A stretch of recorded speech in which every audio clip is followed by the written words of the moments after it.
Hey everyone, my name is Chloe Beard and I'm a health coach at Mandela Integrative Medicine. Today I'm going to be showing you how to do a vegetable curry quinoa recipe.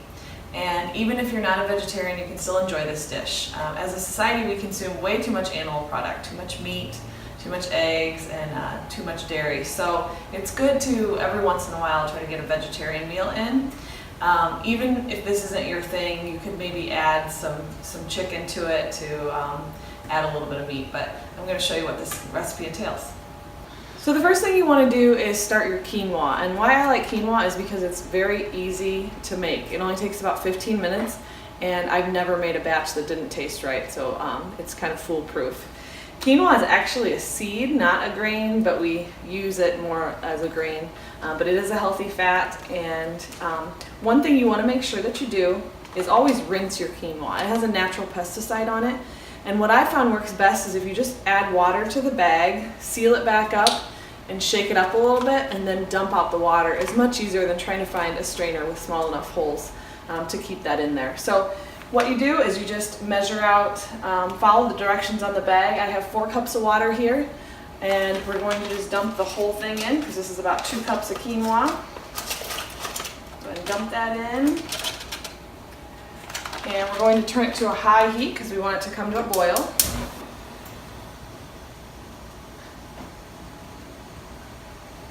And once it comes to a boil, then we can cover it and let it simmer. Turn the heat down, let it simmer for about 15 minutes. So while your quinoa is cooking, you can go ahead and start on your steamed vegetables. So we are going to use some avocado oil. Avocado oil is great for cooking because it has a high smoke point. So I'm not even going to measure, I'm just going to guess. You want at least a few tablespoons in there. So after you put your avocado oil in, then you can start putting your vegetables in. Actually, I'm going to go ahead and turn this on to about a medium to low heat. And if you want to take the time to cut up all your vegetables, that is great. I do recommend using organic produce whenever possible. If you do not have time, you're very busy and stressed out, just go with the frozen vegetables, much better than canned. And then you can go ahead and dump these in. So this one I had a Chinese style stir-fry blend. I'm also going to add in butternut squash. It's so nice that it's already cut up. Butternut squash is kind of a lot of work to get cut up into small cubes, but this is great. It's already ready to go. And then I did buy some kale. We may not be able to get all this in here. We'll see.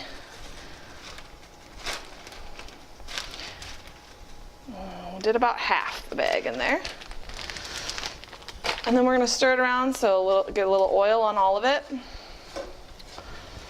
Now, one thing that I've learned about healthy food, the biggest mistake that we make with cooking vegetables and things that kind of have a more bland taste is that we don't use enough seasoning. So we really want to make sure to put on a lot of seasoning. We're using pink Himalayan salt, which is a very good salt to be using for cooking. You don't have to go light on that, but just make sure you get enough on there for flavor. Remember, after it cooks, some of it's going to cook down anyway. So then I'm going to add some curry powder. Curry powder is a great flavor. This is why I'm going to actually open the big opening.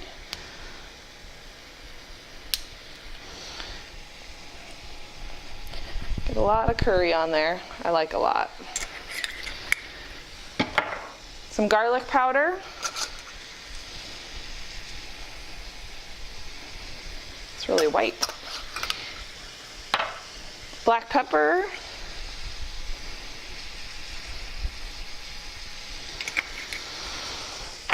And then turmeric is great for inflammation, so everybody can use a little bit of turmeric on their on their meals. And then we also have cayenne pepper, and this is if you like. I'm gonna go ahead and stir this a little bit.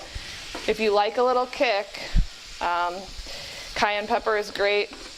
So is crushed red pepper, and I like a lot of kick, so I tend to put quite a bit on.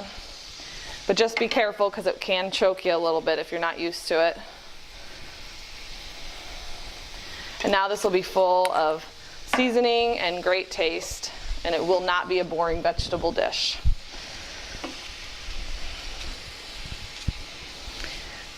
Once you have it stirred in, then you can just put your lid on and let it cook for 5 minutes and then stir it again. Do the same thing. 10 minutes maybe total would be enough for these vegetables. So now that your quinoa has come to a boil, you can go ahead and cover and turn it way down to simmer and let that sit for about 15 minutes. After it cooks for 15 minutes, you do want to turn the heat off and leave the lid on for a few more minutes for it to absorb the water, and then it's ready to serve. For vegetables, you always want to undercook them. It's better that they have a little crunch, they have more flavor, and they're not so soggy if you pull them sooner. Plus you're saving a lot of that nutrients. The more you cook them, the less nutrients they have. So really, don't overcook your vegetables. And if you under-season them when you go to taste them, you can always add more seasoning later. Okay, we're gonna go ahead and let these cook, and then we'll show you what the final product looks like when they're all done. So now we have our finished product. We have the vegetable curry quinoa, and it is full of flavor and very filling, so you won't even miss the meat that's not in there. Thank you for watching Health Coach Khloe, Mandala Integrative Medicine.